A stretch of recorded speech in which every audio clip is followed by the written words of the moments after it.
We're very fortunate today to have Dr. Patrick Kaiser. He's professor and the director of the Center for Native Grasslands Management at the University of Tennessee. And we've had lots of questions in the last several months due to it being pretty dry last year, not just in the southeast, but practically all of the east had quite a dry spell last year. So there's a strong interest in native grasses, and we're very fortunate to have Dr. Patrick Kaiser with us today to tell us about that. I think you'll find this very interesting. So, Dr. Kaiser, I'm going to turn it over to you. All right, Kevin, thank you so much, and pleased to be able to be here with you all today, and appreciate everybody taking time out of their schedule to come listen to this. We're real excited about this project. This work was funded under a Conservation Innovation Grant through NRCS, and we've just wrapped up the work and are working on getting final reports out. But anyway, we've learned an awful lot, and I'm going to try and take you through that here in the next 45 minutes to an hour. I do want to recognize the folks that helped me get this work done. Dr. Gary Bates, Dr. John Waller. Gary is our forage specialist. John Waller is an animal nutritionist. And Dr. Craig Harper is our state wildlife specialist here at UT. So we work together as a team with an awful lot of other people, but I'll save mentioning all that for now. I'm going to give you a little bit of an outline here that will continue to pop up during the course of the talk to kind of help you keep track, and maybe just as importantly, help me keep track of where we are. And we're going to start off with just a little bit of background here for just a few slides. First thing I want to point out is that although the noise about this has gotten a little quieter of late over the last year or so, there has been quite a push for biomass production for cellulosic biofuels.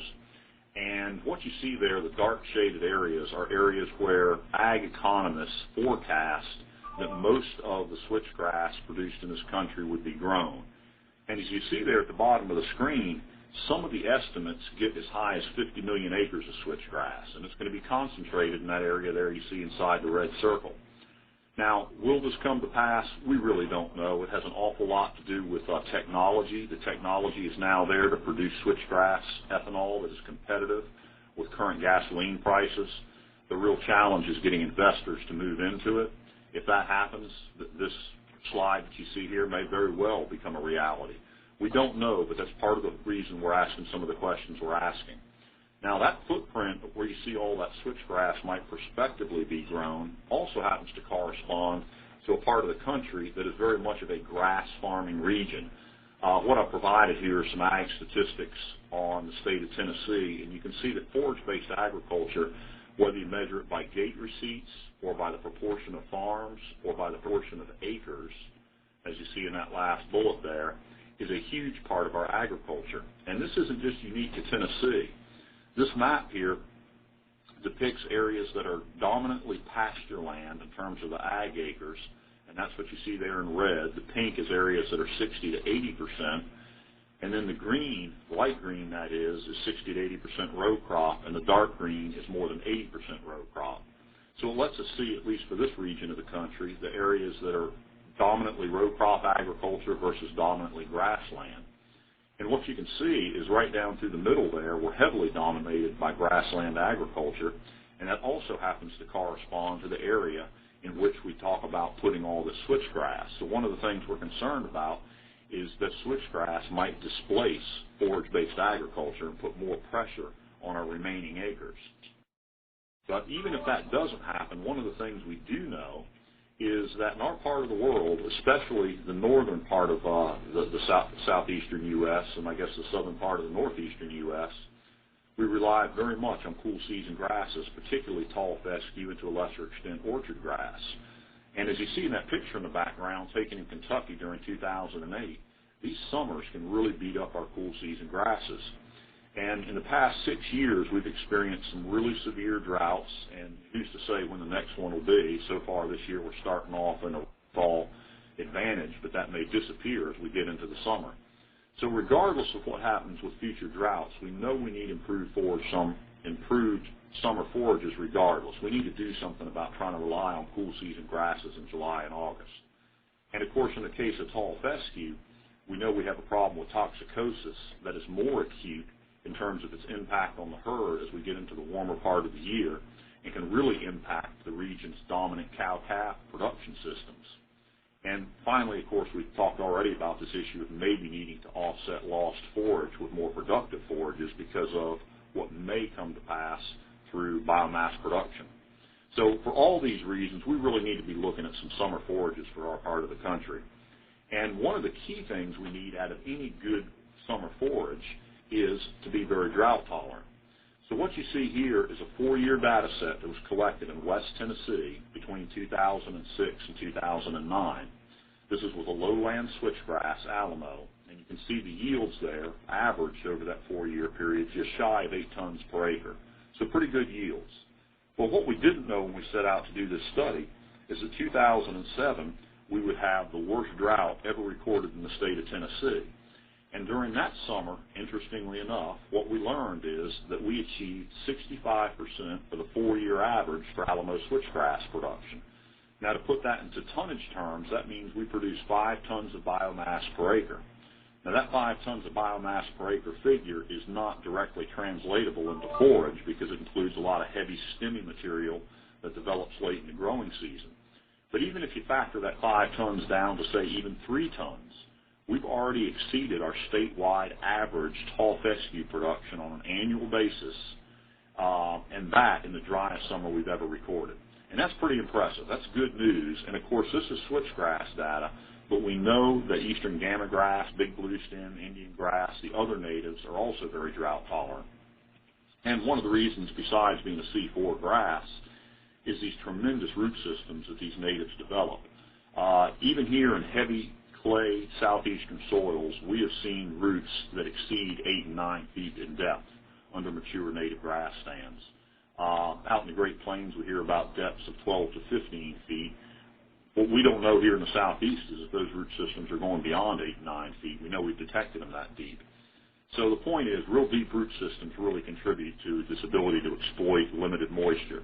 And so in the natives, we have this option that may, and probably really is, the single most drought-tolerant thing that we can deploy in our systems. And given what we've been through the past few years, we need to be taking a good, hard look at natives in our production systems. So that's our background. We might be facing lots of switchgrass, but even if we don't, we need good, reliable, drought-tolerant summer forages.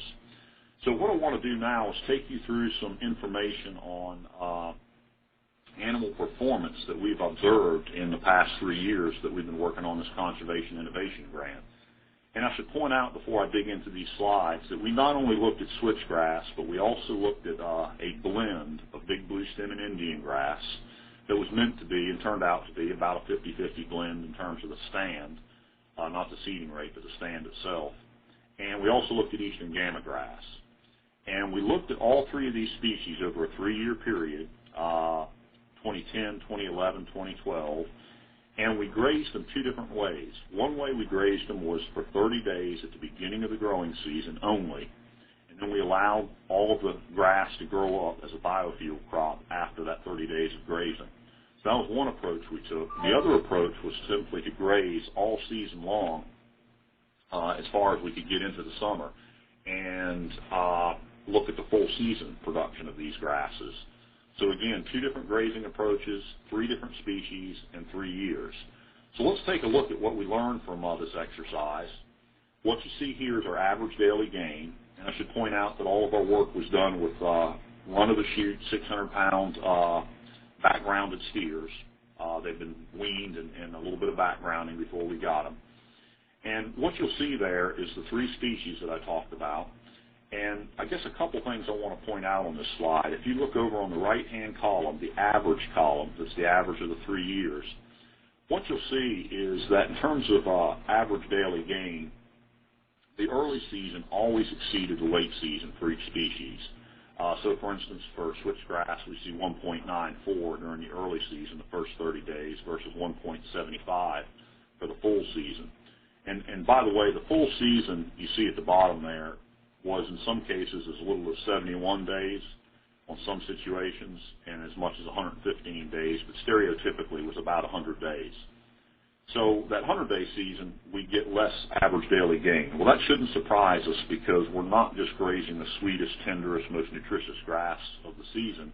We're grazing some of that rough, coarse grass that we get in late August. So that stands to reason. So that's the first point, is that early season is always going to be more than full season. The second point is we see a difference between these species. So, for instance, big bluestem and Indian grass, whether you look at it from the early season or the late season, I shouldn't say late, I should say full season, it exceeded the performance of switchgrass, which in turn exceeded the performance of the eastern gamagrass. So we do see a species difference here, as well as a full season, early season difference.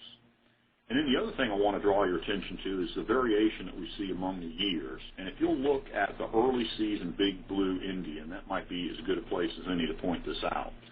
So in 2010, we hit 2.79 pounds a day, which, by the way, is a pretty gaudy number. That's getting up there next to corn silage. 2011, we dropped down to 1.98. In 2012, back up to 2.44. Pretty close to our 3-year average. And if you look just the line below there, you see the same kind of pattern with the full season with the Big Blue and Indian. So we started kind of high, dipped down, and came back up. And what I want to explain to you is that is to some extent has to do with the season, how hot and dry it was, but it had a lot more to do with how we managed those native grass stands. And we're going to revisit that on several occasions here, but just kind of file that into your memory. All right, so that's average daily gain.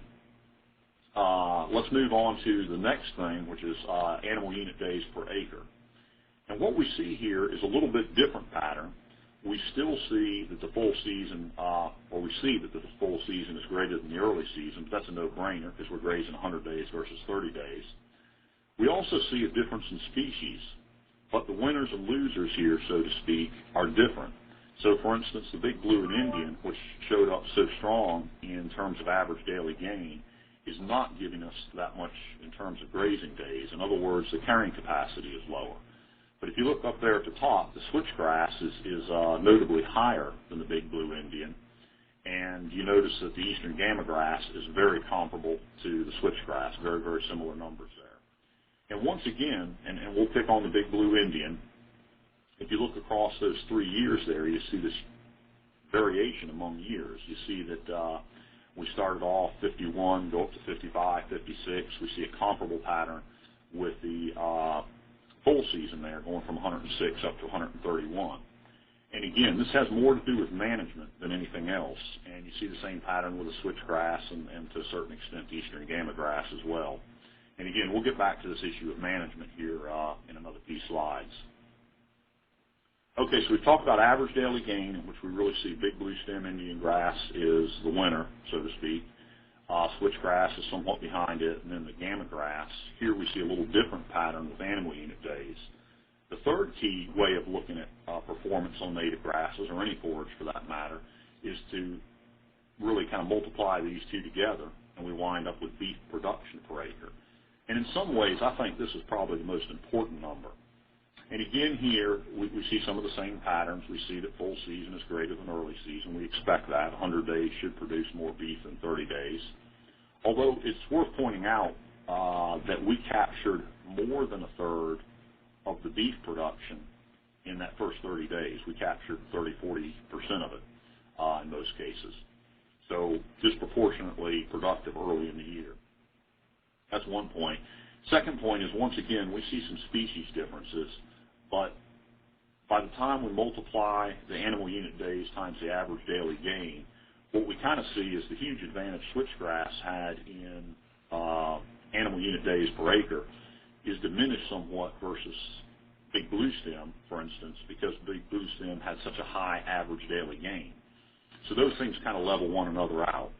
And again, from this management standpoint that I talked about, and we've been using this example of Big Blue Stem Indian grass, if you look at the difference between the years, say in early season, we go from 207 pounds up to 158, up to 200.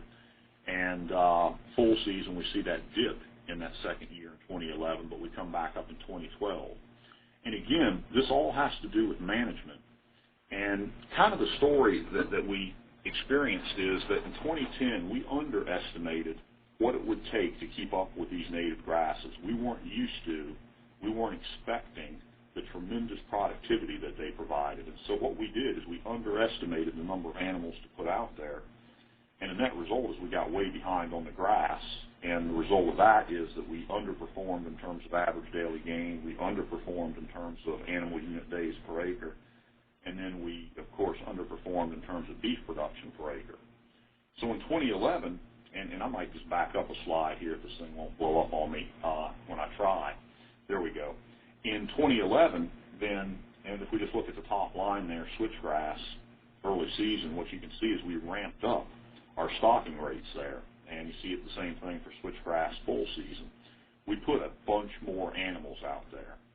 Well, what we did is we kind of overshot a little bit, and the net result was that when we put that big slug of extra animals out there to keep up with the grass, we grazed the grass a lot closer, and as a result, we had less quality out there. And then again, I'm going to try and back up one more time, and you can see, again, just looking at those top two lines for switchgrass, or the next two down for Big Blue and Indian grass there in 2011, you can see we saw a considerable drop-off in terms of average daily gain.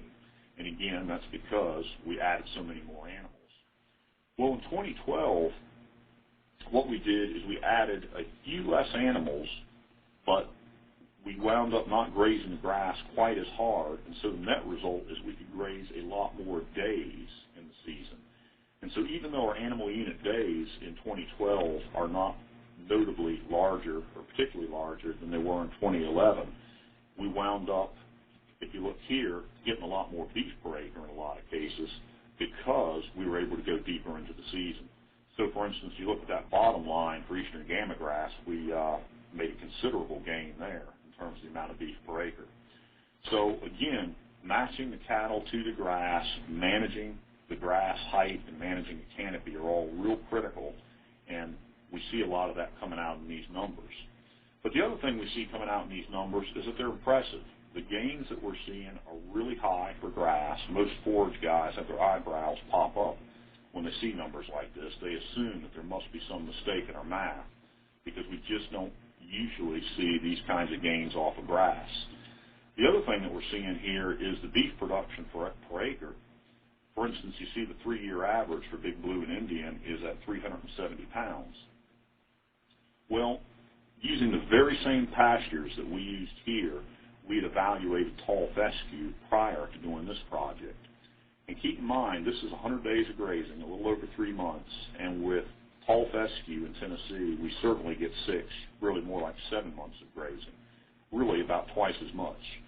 And those very same pastures where this work was done, we got about 360 pounds of gain per acre.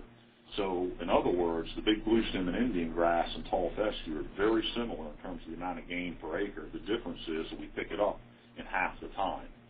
And the best part about it is we're picking it up in the summertime, a time when tall fescue really is giving us almost nothing.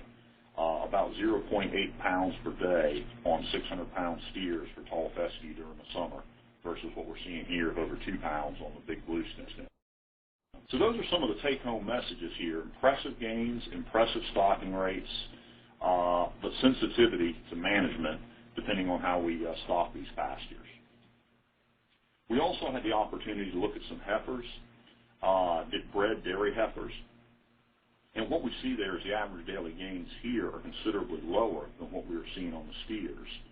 But then again, we expect that because they're a much larger animal, they're a less efficient animal, and they're directing a lot more of the energy that they're consuming into pregnancy and not body growth, and that's what we want, obviously. But you can see the range there from 1.3 up to about 1.8 in terms of average daily gain.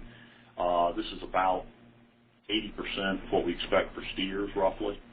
And you still see the same ordering where Big Blue and Indian have the best gains, followed by switchgrass, followed by gamma grass. But those numbers for heifers are very acceptable. In fact, we don't want heifers gaining too fast and getting too high a body condition score. We want to see them gaining in that sort of 1.5 pound range that you see there.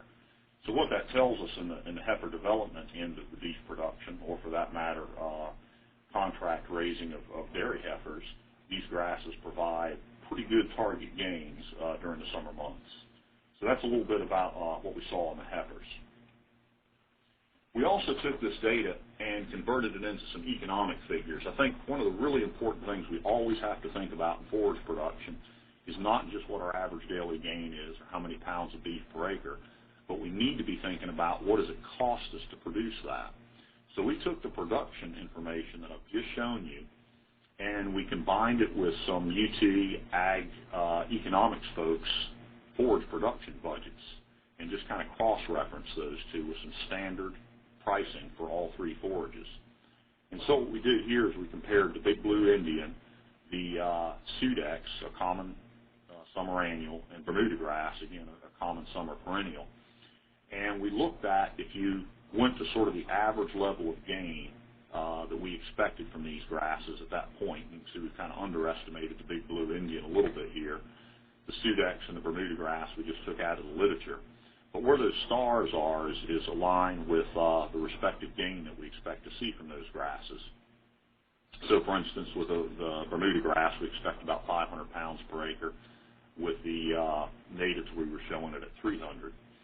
Well, if you follow that across, what we see is that we're producing gain with Big Blue Stem Indian grass at the rate of 31 cents a pound, which is considerably cheaper than either the Bermuda grass or the Sudex.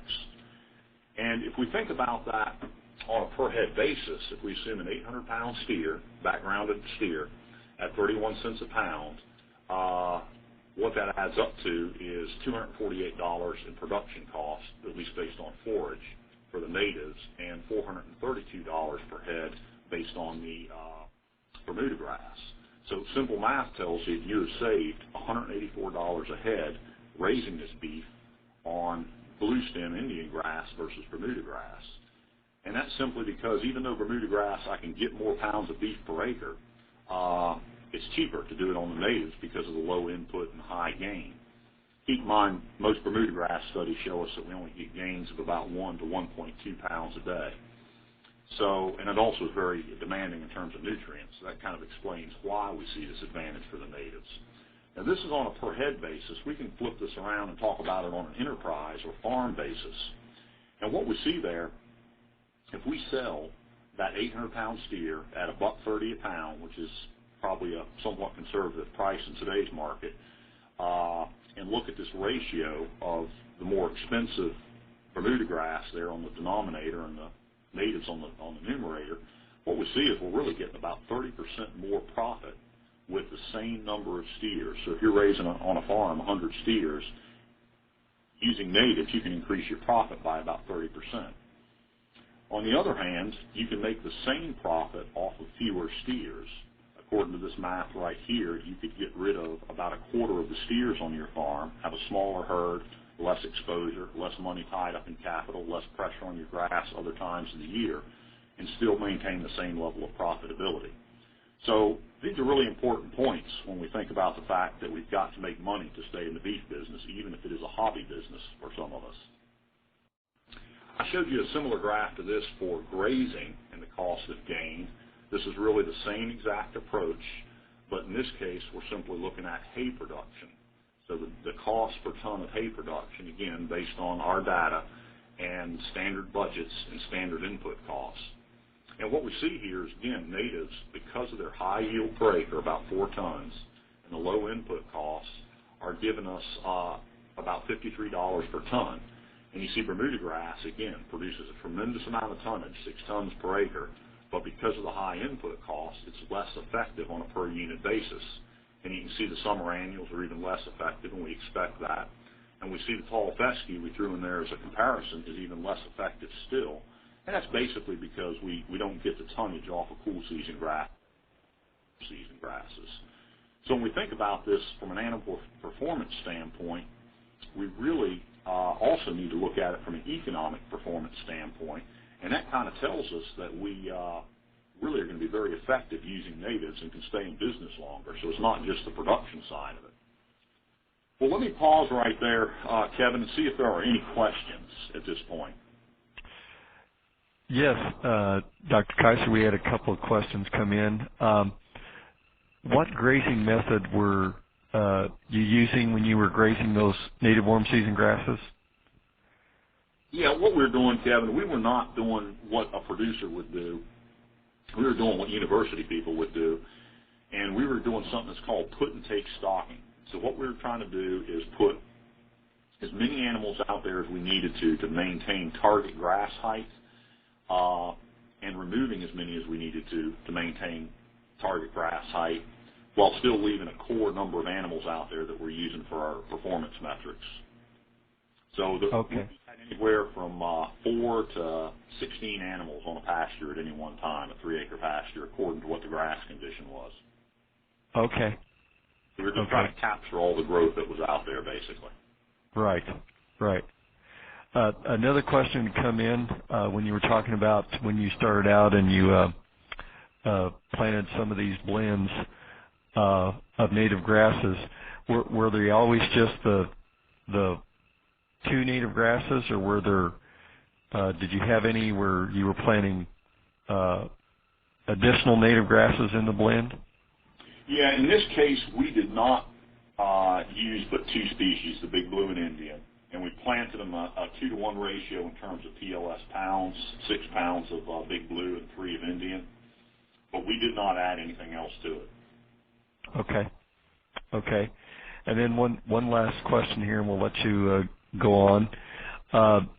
Did you happen to do any tests as far as like meat quality with the animals grazing the different grasses? No, we did not end up doing any of that work. I know some other folks, for instance, at Mississippi State have done some of that work, but we have not. Okay. Okay. Well, very good. That's all the questions we have so far. Okay. Well, let me see if I can move through the next section here. And what I'm going to talk about now is grazing native grasses. And I've already alluded to some of these principles when we talked about the performance, but just some guidelines that we feel like we've learned from our 3 years of experience that we need to pay attention to. So first of all, in the spring of the year, we want to let that native grass break dormancy and put up enough vegetative material that it can not only sustain grazing, but also photosynthesize fast enough to keep growing. What we don't want to do is stalk prematurely and have that plant being forced to replace leaf surface area based on root reserves rather than photosynthesis. And what we did is we waited till about a 15-inch average canopy height, which you can see the dates that turned out to be here in Tennessee, from up in the mountains to down in Memphis nearly. But that was our experience there, and we think that is the right target to look for in the spring of the year. In terms of stocking rates, our experience was that for switchgrass and eastern gamagrass, and keep in mind we're talking about lowland switchgrass, alamo, the gamagrass in this project was peat. And we also had some Highlander for 1 year that we've also referred to in here, but it's mostly peat. But that's the range in terms of pounds per acre that we should be stocking at, and I'll explain that range here in a minute. And the Big Blue Stem Indian, again, we talked about how we had less animal unit days per acre, and you see part of the reason why is that we need to stock that considerably lighter than we do those other 2 sort of ranker, heavier growing grasses.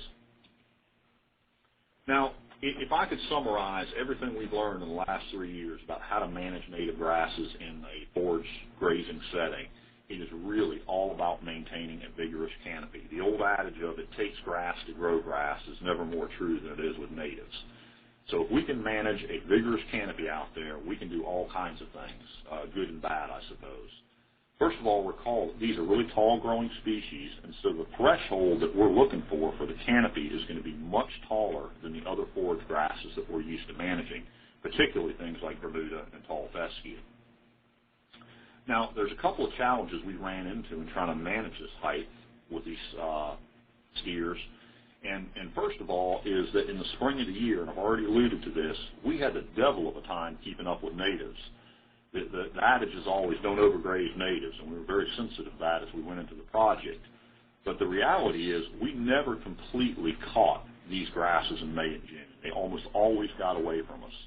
And again, just such a tremendous growth rate at that time of year that you need to be prepared to put a bunch of pounds of beef out there if you expect to keep up with these grasses. And the other problem we ran into is that later in the summer, some more than others, say for instance switchgrass particularly, really starts to slow down. And so you almost have two different grazing seasons there. And we did season-long stocking here, and a lot of people say, well, you have to rotate grazing in native grasses. Well, that's not true. You can graze all season long. They do it commonly out on the Great Plains. We did it here. But you have to maintain that canopy height. And if you'll recall, I mentioned that in 2011 we got more aggressive about our early season stocking. Well, we forgot to take our foot off off the gas in late June. And what we did is we kind of knocked some of these grasses down too far. And that's why we took a penalty a little bit in terms of our total gain in our animal unit days in 2011. In 2012, we did a much better job of coming off these grasses with that heavy stocking in late June, and we were able to carry our grazing much deeper into the summer because we had maintained that vigorous canopy that we wanted. So bottom line is we've got to have that canopy up there. So this gets back to this issue of why we use that range of weights to stock these animals at. So early in the year, we want to be on the high end of those ranges, whether it's the 1800 for the Big Blue and Indian or the 2600 for the switchgrass and gamagrass. And then as the season goes on, we need to be at that lighter end of the range. Now things like rainfall, temperature, soil quality, stand quality will all influence where you are in that range. But if you're going to do season-long stocking, you've got to be prepared to kind of take your foot off the gas a little bit there midsummer. And again, you have to be prepared to put your foot on the gas in a way that most beef producers in the Mid-South have never had to do with our other forages in the early spring. Let me take you through a few pictures of what we're talking about as canopy management. That's our Alamo switchgrass, and this happens to be one of the sites where we were using the Holstein heifers. And let's face it, here in Tennessee, Kentucky, the rest of the Mid-South, we're not used to seeing pastures that look like that are, chin-deep, 1,100-pound heifer. Well, part of the reason we're not used to seeing it is because we're not used to seeing 30-inch tall canopies. And these two stick measurements right there were taken the same day as that picture in the background, and that was in late June. And what you see is kind of the range of what that sward was. It was 20 low end and 30 inches on the high end. And again, this is Alamo. And what we learned with Alamo is that, and this is true for the other lowland switchgrasses, is it is just incredibly hard to keep it low and leafy. In fact, we gave up. We just decided that that's a battle that we cannot fight. And there are some tricks you could do if you really, really felt like you had to keep it low. But keep in mind, the highest beef per acre of any of the grasses we grazed was switchgrass. And again, impressive stocking, impressive gains. And so the point is, why worry about the fact that it's tall? From a conservation standpoint, wildlife standpoint, we like the fact that it's tall. But the other thing I want you to notice here is how skinny this has gotten. And what we observed was that these heifers and the steers as well at some point would no longer graze those stems. They had just gotten too coarse. Early in the growing season they would graze them, but eventually they got too coarse and just let them be. And that kind of served as a regulator on the height of that stand. In other words, they simply would not graze that 30 inches any lower. What they would do is they would pull the leaves off of it. So later in the season, as the stems got coarser and coarser and they grazed the stems less and less, they would pull the leaves off the plant more and more. And so it could be a little deceptive in terms of the amount of forage you might have out there. What you see with that clump there that's 24 inches tall, again, it's taller than what we're used to seeing. It's still pretty stemmy. But you see all that leaf surface area out there. We see a lot of tillering. These plants are remaining very vigorous, very productive, and providing very good forage for these animals.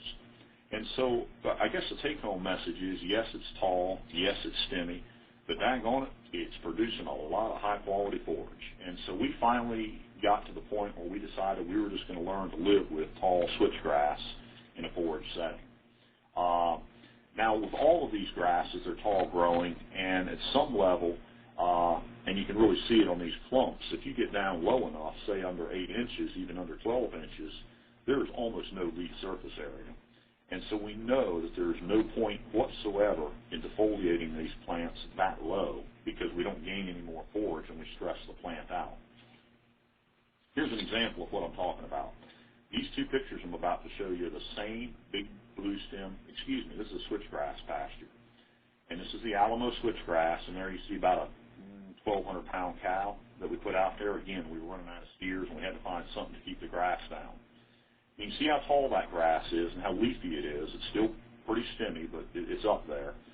And that particular pasture that year, we did 2.8 pounds per day off that switchgrass. Again, until you get into corn silage, you don't do any better than that kind of a number.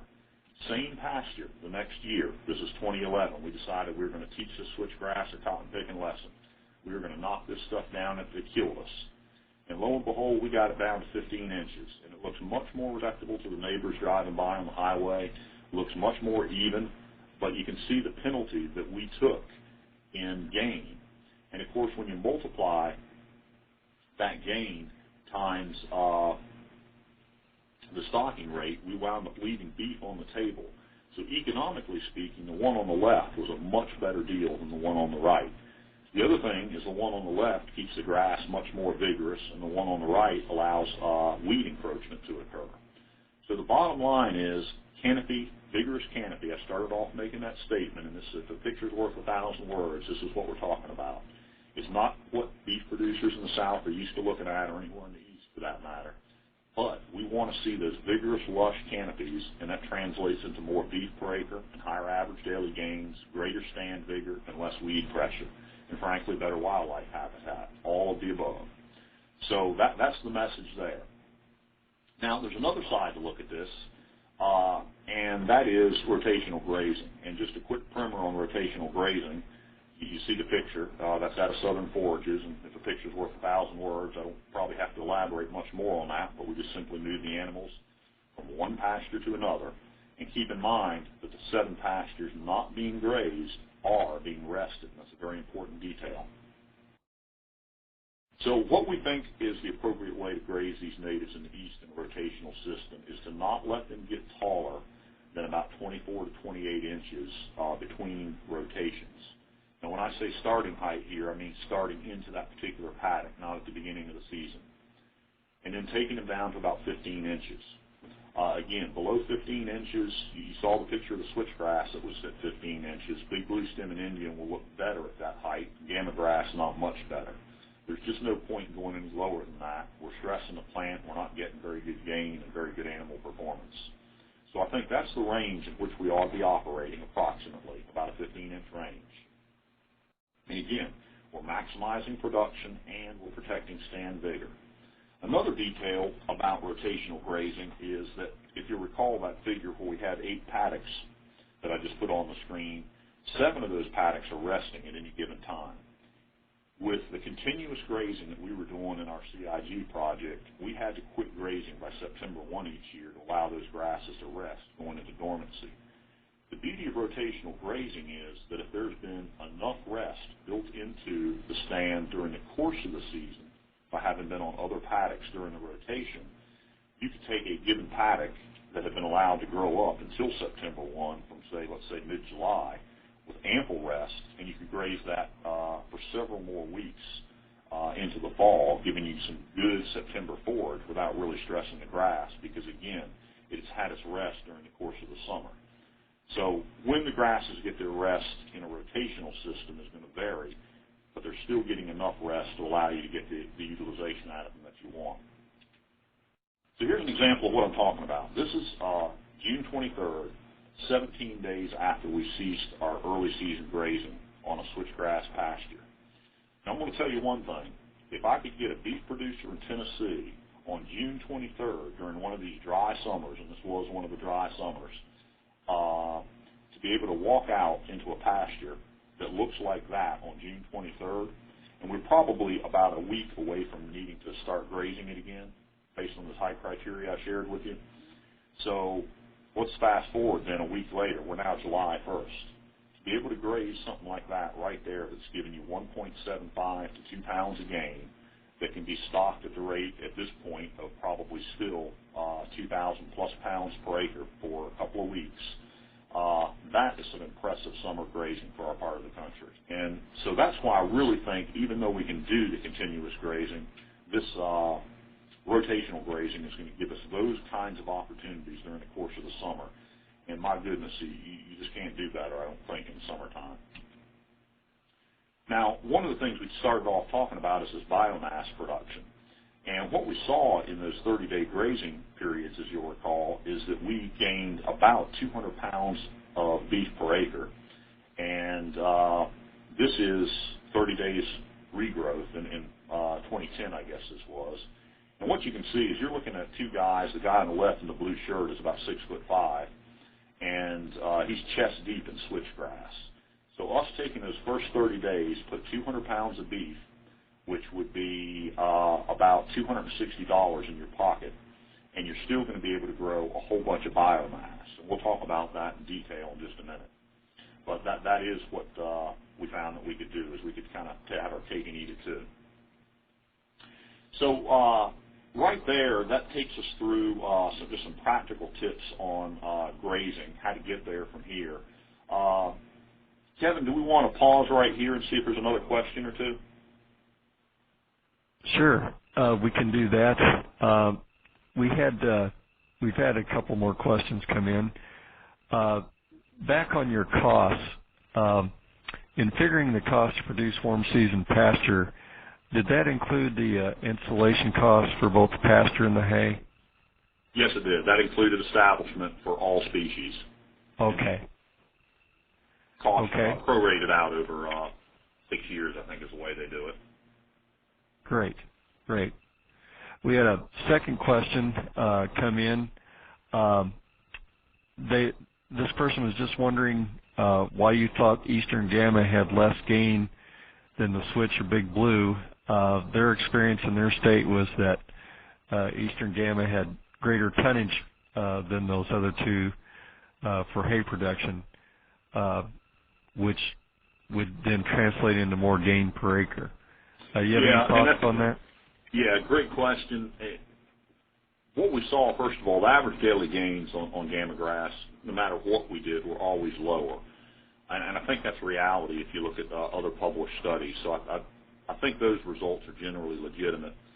But where I think we basically, our poor management of Gamma grass is the best way to put it, resulted in us not getting the grazing days on it that we should have, or in a timely way.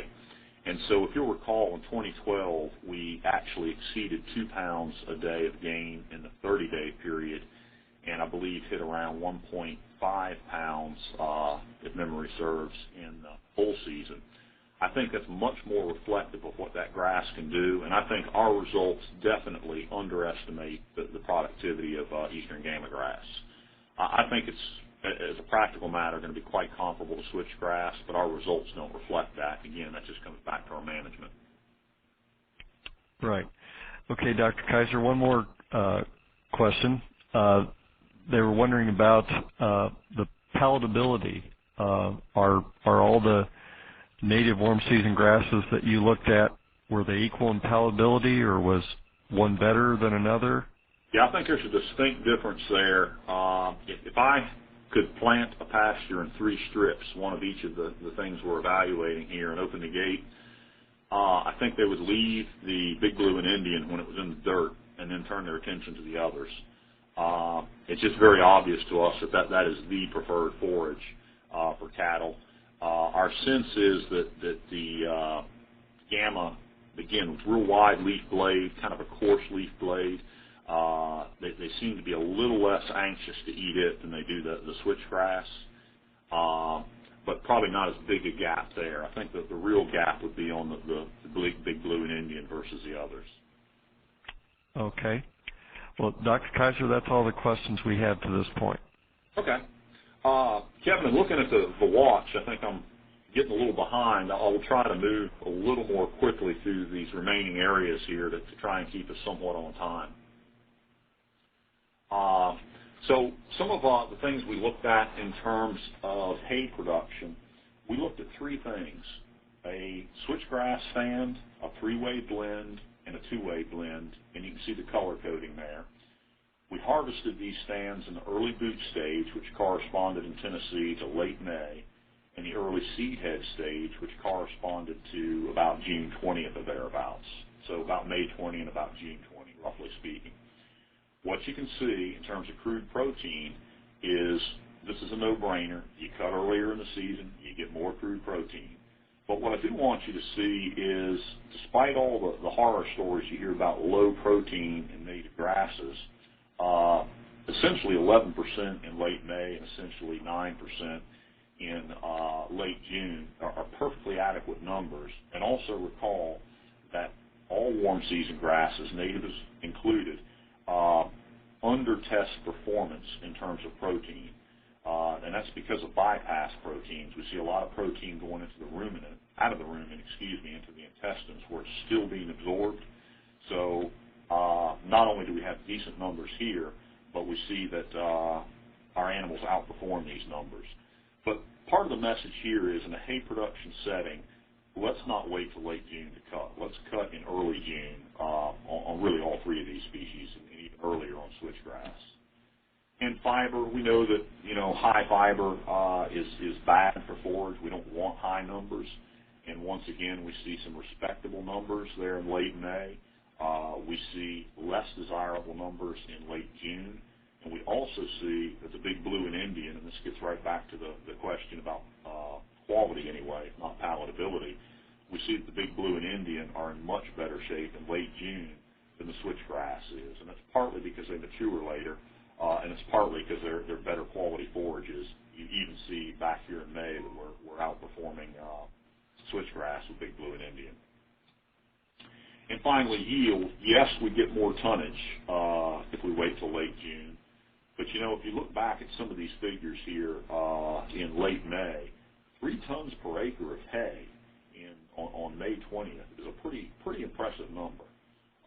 We don't need to wait till late June to be making these harvests, though, particularly if we're managing switchgrass. But with the Big Blue Indian, again, we see, we get close to 3 tons of hay production June 20th cut. And keep in mind, that is equal to our statewide average from 3 cuttings of tall fescue, just at 3 tons at one point. So, again, pretty impressive tonnage here from these tall-growing grasses. So a couple of take-home points on hay management. Again, harvest early. These grasses are less forgiving than cool season grasses. They'll get stemmier, their quality will deteriorate more quickly. Yes, we're going to take a tonnage penalty, but we do want to make these cuts earlier and be more punctual or aggressive or whatever you want to say about being timely in our hay harvest.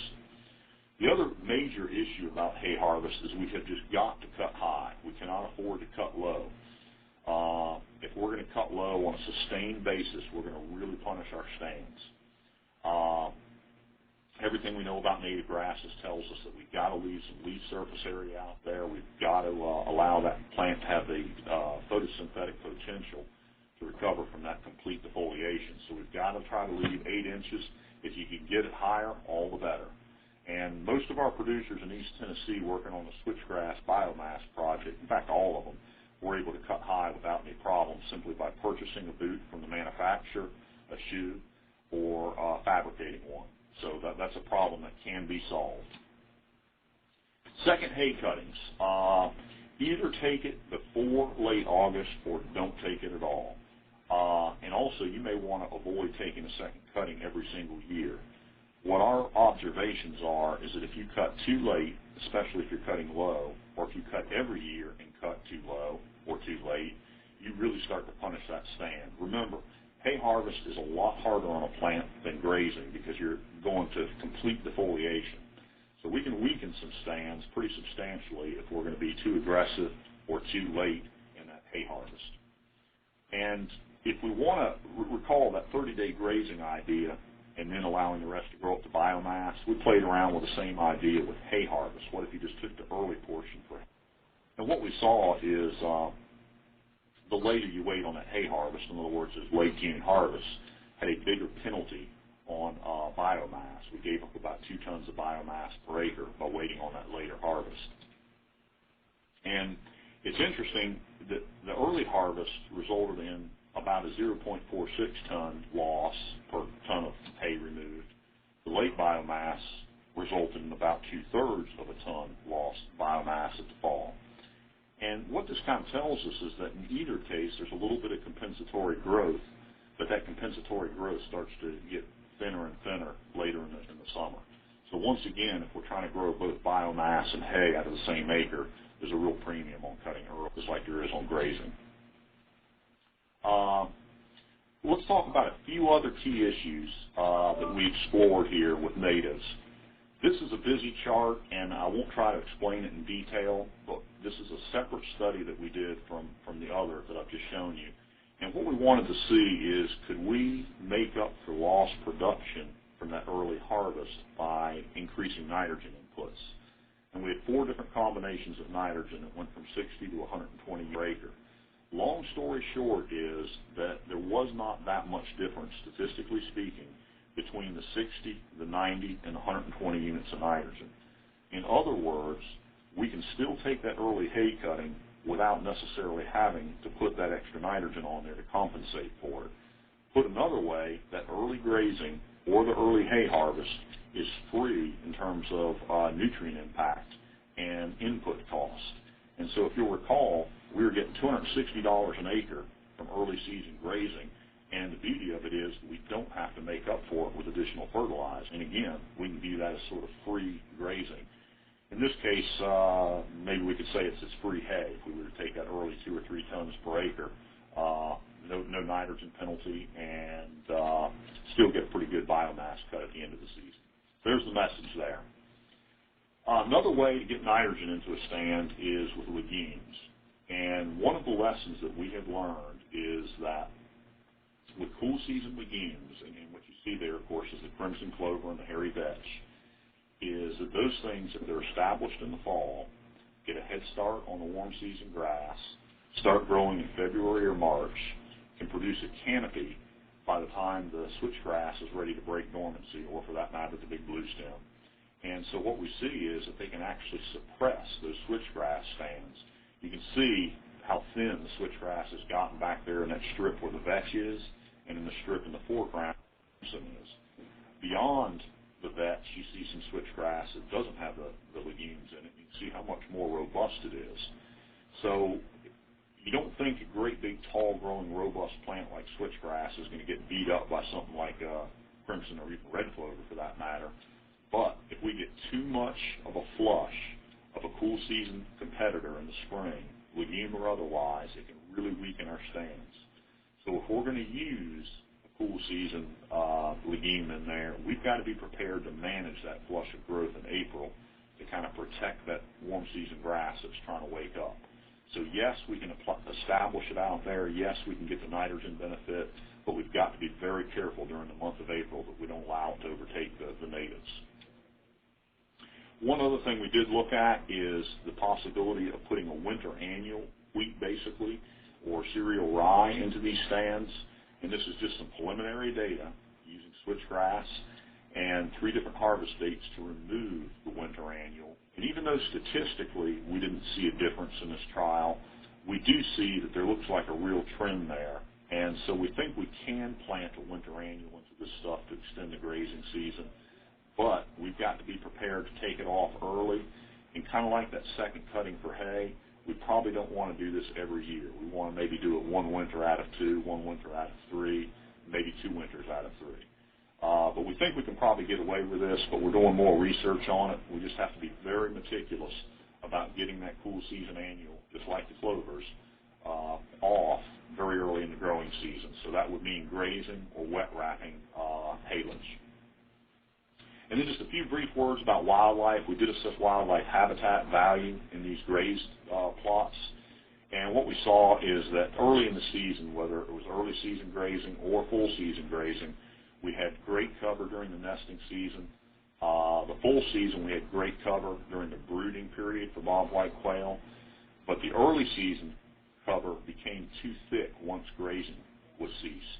The grass just got up too tall and too thick to provide good quality brood cover. So in terms of composition, we did not see many forbs out there, very little bare ground, And most of the vegetation out there that was not the native grasses was non-native grasses, things like crabgrass, goosegrass, a little bit of common Bermuda grass. In terms of invertebrates, we saw an ample amount of invertebrate mass regardless of treatment, so blue stem, gamma grass, switchgrass, you name it, early season, full season. We saw plenty of bugs out there, so from a brood production standpoint, that's not going to be a limiting factor. So from this, what we take is that we really think that the full season grazing creates the right structure out there and certainly allows for bug production. So let's summarize all this. We may see millions of acres of switchgrass out there, and one of the things we happen to be growing when we grow switchgrass is high-quality, drought-tolerant summer forage. But it could displace the forage production we already have out there. But the good news is the integration ideas that we've come up here give the opportunity to our producers to exploit alternative markets, continue to produce switchgrass during extended market downturns for biomass, and finally, during real tough droughts, they could switch over to a forage model and make it through the drought period, and ultimately, therefore, maintain profitability. And that's a good thing, no matter how we look at it. Again, just summarizing the forage production side of things, canopy management is the name of the game. As long as you're leaving plenty of canopy out there or rotating it properly, we will be in good shape. Just a reminder, we're talking about 12 to 15 inch minimum on the low end in grazing, and 8 inches or better in terms of hay harvest. We can do the integrated biomass production. There is a penalty in terms of yield, but there's also some compensatory growth in the switchgrass. We don't think we need additional fertilizer to make up for this. And in terms of resources, part of this project, we put together a series of 8 technical bulletins that you see there dealing with establishment, grazing, hay production, economics, and so forth. They're available as PDFs and can be downloaded at the web link that you see right there. And we like to think there's a pretty good series. It's really the first of its kind, dealing with native grasses and forage production setting for the eastern U.S. Pretty extensive, pretty detailed. We also have an online economic decision support tool that we put together that allows you to evaluate the implications of different summer forage options, including Bermuda grass, natives, and summer annuals. And you can do a bunch of what-if scenarios, for instance, varying nitrogen price or potassium price or other factors, assumptions about establishment costs, for instance. And that decision support tool is available at that web link right there. And we invite you to explore both of those for more information. And with that, Kevin, probably somewhat belatedly, I will wrap up. Well, thank you immensely, Dr. Kaiser. That was fantastic. We've had several questions come in here. I think you've pretty well answered this in one of your slides. I think this question came in before you got to the slide about the nitrogen, but they were just curious about if you had any kind of nitrogen management on your native warm season grass stands, and if so, what was it? Yeah. So in our grazing setting, Kevin, we applied 60 units of nitrogen per acre in the spring following green up, so in late April, to all our stands. I would point out there was a couple scenarios where we didn't apply nitrogen. One of them was where we were looking at legumes as an alternative source. And so our non-legume pastures, we didn't put any nitrogen on. Interestingly enough, we saw no difference to speak of in gains or stocking rates where we had nitrogen in the form of legumes versus no nitrogen. And one other study we've just started, we're looking at grazing eastern gamma grass with no nitrogen input, and we're curious to see long-term what's going to happen there. We're intrigued by some of the people out in the Great Plains who simply don't fertilize pastures at all. We know with hay production we might be mining a little bit, but we think with the grazing where we're returning so many of the nutrients, we might actually still have a balanced system. So anyway, long answer, but 60 units, and in some cases none at all. Okay, that's great, Phil. That's very interesting. On the grazing side, again, we had a question come in. Any problems with pink eye due to the stocky nature of the natives? Yeah, neither hoof nor eye issues at all. We kind of thought that, that would be a train wreck looking at that switchgrass. Never had a lick of trouble with it. Great. Another question on establishment. How long did it take you to get your native stands established? Yeah, generally speaking, and for most of the pastures that were used in this project, and keep in mind we had about 60 of these 3-acre pastures all told, I would say 2/3 of them established on the first try, the rest established on the second try, that I've shown you here anyway. And we started grazing all the pastures in the second year. So we grazed most stuff in year 2, and we just simply didn't graze it we grazed it about 60 days instead of 100 days. Mm-hmm. Well, great. That's kind of new too, at least for some of us here in the East. We've ran into where it's been taking longer than that, sometimes 3, sometimes 4 years to get a stand established enough to graze. Yeah, and we do have stands that have taken us longer, but where we have good seedling population the first year, a plant for, say, 2 square feet or better, we haven't had any trouble. The challenge is getting that plant population. So in some cases, we've had to do multiple replants, but as a rule for this project, we were fortunate enough to get everything in 2 cracks. Okay.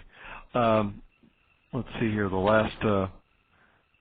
last question I got sent to me is, let's see here. Okay, on your native grasses, what are your thoughts about instead of the first cut, instead of grazing and then for biomass, what about taking a hay cutting first and then grazing it? Yeah, we absolutely think we could do that, and that's a real good question because keep in mind that our natives provide us great production in May, but then again, so do our cool season grasses. And so the issue is if you develop some natives on your farm is what do you do with this sort of double production that you're experiencing in May? And you really have one of 2 choices, either cut the cool seasons as hay and graze the natives or the other way around. And there's a lot of things that might enter into that decision, but for the natives to take a first cutting as hay and then graze the aftermath will work just fine. And it will take care of that sort of 2 different seasons challenge that we have where we really need to stock heavy early and then lighter later. If we were just going to graze aftermath, those lighter stocking rates would probably be the appropriate ones once we had the regrowth. Okay. Well, that is all the questions I've had sent to me. I don't know if the other moderators, have you received any other questions? No, Kevin, I haven't. Mostly I was responding to a comment about trying to get the presentation file, and I'll remind people that the Using Native Grasses webpage that you visited to launch this webinar, the PDF presentation is linked on that page. And if there are any of you that are having difficulties returning to step 2 to complete your CEU process, you can contact me, Holly Kirkendall, with NRCS, to ask for a redirect link, and I can help get you back to finish up that step. We did get a comment. We did get a comment that said a big thank you and what a great session, and so people are certainly pleased with the information that was presented today, and we thank Patrick for his time and effort in doing so. Yes, yeah, we are very thankful for that. I just wanted to make one quick comment for those of you that are CEU conscious about this presentation is Dr. Kaiser's summary slides were very good, so keep that in mind. I don't have anything further, Holly, but like you, I definitely want to thank Dr. Kaiser for his time in this presentation. It was very helpful. We've had lots of people ask lots of questions about grazing and haying of the native warm season grasses, and this has been fantastic information for them and for us. So thank you again. Well, listen, I appreciate it, and also just want to thank NRCS again for making this work possible through the Conservation Innovation Grant that they awarded to us. So we very much appreciate that. All right. Thank you, everybody. Thanks for today's presentation, and join us again next time. We look forward to having you with us.